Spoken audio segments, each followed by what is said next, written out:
Alors bonsoir tout le monde, c'est le premier vidéo de la petite série, la petite chronique sur les rêves.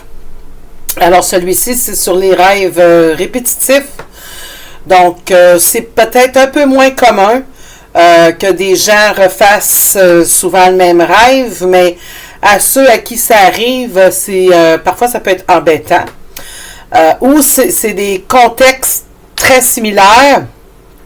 On pourrait en dire beaucoup sur ces rêves-là. Je vais essayer d'en dire l'essentiel. Je tiens à préciser que je ne suis pas une spécialiste des rêves, bien que, à cause que je suis un rêveur chronique, OK? Donc, c'est tellement intense chez moi que j'ai abandonné le projet. Mais je suis toujours prête à répondre aux demandes qu'on me fait. Donc, dans le rêve répétitif, il est possible que ça ait des liens avec des peurs profondes de la personne. Comme une personne qui rêve fréquemment de déménagement, ça peut être la peur de changement soudain. C'est parce que je cite des exemples dans ce qui m'a été donné. Se faire voler, ben ça peut être de la peur de trahison. Ensuite, d'être dans des lieux où est-ce qu'on retrouve pas la porte de sortie, ou moi ça m'est arrivé ça d'être perdu dans des champs puis de vraiment chercher à retourner chez nous, mais ça des fois ça a rapport avec de la perte d'abandon, ça dépend de qui. Disons, si je dis comme ça aurait pu avoir un lien familial, ça n'a pas nécessairement rapport avec des conjoints. Hein?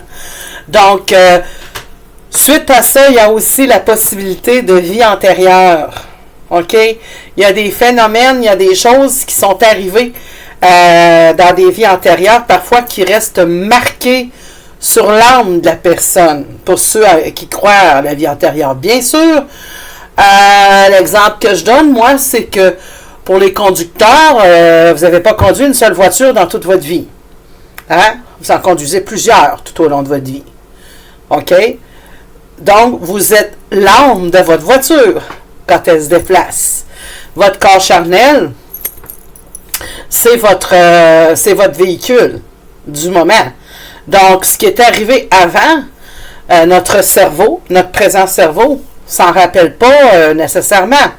Il y a des choses parfois, il y a des trucs qui se passent quand on est éveillé. Je vais revenir sur les vies antérieures, c'est pas le sujet.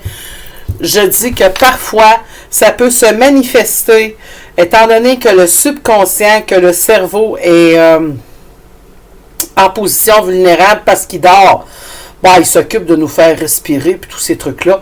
Oui, le subconscient embarque aussi. Mais à ce moment-là, l'âme peut se permettre un peu plus de communiquer. J'ai déjà mentionné dans un de mes vidéos préalables que l'âme nous parle, nous communique.